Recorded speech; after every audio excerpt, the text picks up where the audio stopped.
In this part of the video, we will be working on the Login GUI, in which we'll ask the user to enter a username and a password from the database table named tbl_accounts.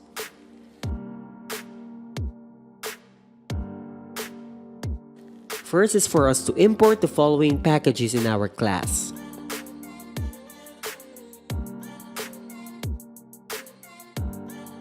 Let's extend the Login GUI class with JFrame implementing an action listener. Since we have implemented an action listener, let's create the method action performed with the parameter of action event AE. By now, you should not be seeing any errors in your program. Inside the class Login GUI, let's prepare the following variables based on the database classes we created earlier. Next is for us to create the Login GUI constructor with a try-catch block in it. In the try block, the very first thing that will happen is to establish the database connection by calling the connect_to_db method. Now in the connect_to_db method with an exception thrown, prepare the following variables such as the drivers, URL, username, and password.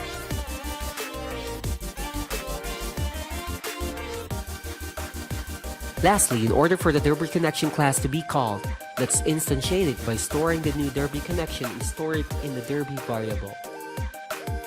If you run the main method, you notice that it produces an error, which is the class not found exception. This part is very important in establishing a database connection between your program and the database. To fix this error, go to the Projects window, right-click Libraries, click Add Library. Navigate through the window until you see a Java DB driver. Click on it and click Add Library. Now, run the main method. As you can see, no errors have produced. Still inside the try block of Login GUI class, let's create an anonymous inner class that defines the following: a new class, a method called run within that class, and a new instance of that class. Inside the public void run method, let's call another method, which is the createFrame method with 250 and 150 as its arguments. Now, let's work on the createFrame method with the parameters named integer width and int height. This method simply identifies the properties of our frame, such as its name, resizability, layout, size, the default close operations, and its visibility as well. As you can see, we have used the this reference since we extended the JFrame class earlier. If you run the main method, a blank JFrame popped up. That means you are still on the right track. Go back to the run method inside the anonymous class. After the createFrame method, create another method named addComponents. Now let's work on the addComponents method below the createFrame method. Declare the JText fields and the JPassword field component before the addComponents method. Inside the method, let's declare a JLabel with a new label, username. Set its bounds and add it to the frame. Same goes through with the JLabel for password. If you run the program, the two JLabels we created were successfully added in the JFrame. Next is for us to add a JText field and the password field in the frame.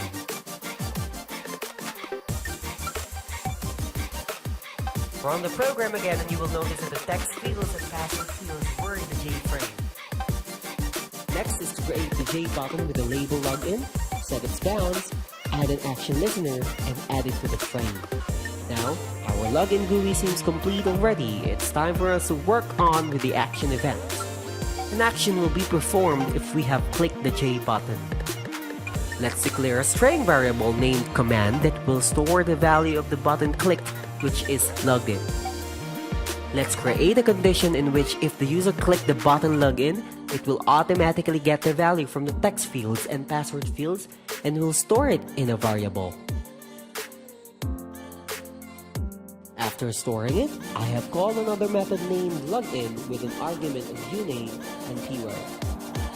All of the algorithms for logging in will be placed in the login method. Let's work on with the login method. Our ID is for our program to check if the user and password matched from the database. To do this, let's declare a string variable named SQL and let's place there this SQL statement.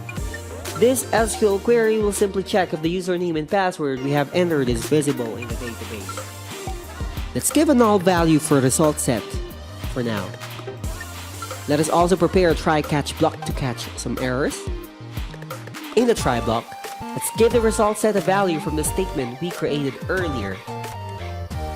Let's create a condition if the username and the password match from the database. If not, let's just simply print an error message. Inside the if statement is rs.next method. This will check the database records one by one, as long as it is inside the try block. If the username and password matched, let's just print a message that says, login successful. Now let's try to insert another username and password in our database to validate the algorithm we have created earlier. So if you notice, every time I'm inserting a new record in the database and use that to log into the Login GUI, it will automatically tell you if you have inserted the correct credential or not. So for our next video, we'll be calling the next JFrame once we have logged in successfully.